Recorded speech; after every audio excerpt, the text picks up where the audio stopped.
കഴിഞ്ഞ ദിവസം നിരീശ്വരവാദിയായ ഒരാൾ ഏതോ ഒരു ചാനലിൽ പ്രസംഗിക്കുന്നത് കേട്ടു. പരിശുദ്ധ അമ്മയെക്കുറിച്ചാണ് അയാളുടെ പ്രസംഗം മുഴുവൻ. അയാൾ പറയുന്നത് ഈ ലോകത്തിൽ അയാൾ കേട്ട ഏറ്റവും വലിയ വിഡ്ഢിത്തം എന്നും പറഞ്ഞ് അയാൾ ചോദിക്കുകയാണ്, എങ്ങനെയാണ് ഒരേ സമയം ഒരു സ്ത്രീക്ക് കന്യകയായിരിക്കാനും അമ്മയായിരിക്കാനും കഴിയുന്നതെന്ന്.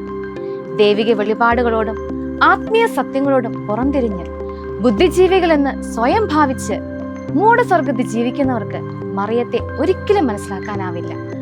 കാരണം അവളുടെ ജീവിതം മുഴുവനും വിശ്വാസത്തിന്റെ, ദൈവ സാന്നിധ്യത്തിന്റെ കൃപ നിറഞ്ഞു നടക്കുന്നതാണ്. അങ്ങനെയുള്ള ഒരു നിത്യസത്യമാണ് പരിശുദ്ധ അമ്മയുടെ അമലോത്ഭവം എന്നത്. പരിശുദ്ധനിൽ പരിശുദ്ധനായ ദൈവപുത്രന് വന്നു പിറക്കാൻ വിശുദ്ധിയുടെ തൊട്ടിലൊരുക്കാതെ എങ്ങനെ കഴിയും? അതുകൊണ്ട് ആദ്യ മാതാപിതാക്കളുടെ പാപം മൂലം മനുഷ്യകുലത്തിന് മുഴുവനേറ്റ പാപത്തിന്റെ നിഴലിൽ നിന്നും അവളെ ജനനത്തെ തന്നെ സ്വർഗീയ പിതാവ് കാത്തു സംരക്ഷിച്ചു.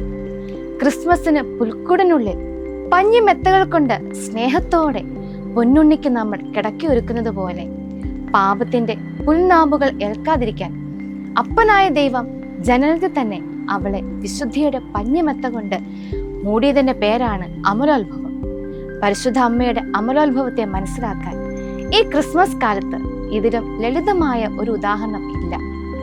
ക്രിസ്മസിനായി പുൽക്കുടൊരുക്കുമ്പോൾ ഉണ്ണീശ്വരടുത്ത് വിശുദ്ധിയോടെ ഇരിക്കുന്ന പരിശുദ്ധ അമ്മയെ നോക്കിയും നമുക്ക് സ്നേഹത്തോടെ ഒന്ന് പുഞ്ചിരിക്കാം. ഏവർക്കും അമലോത്ഭവ തിരുനാൾ മംഗളങ്ങൾ സ്നേഹപൂർവ്വം നേരുന്നു. ഈശോയുടെ ദിവ്യകാരുണ്യ ഹൃദയത്തിന്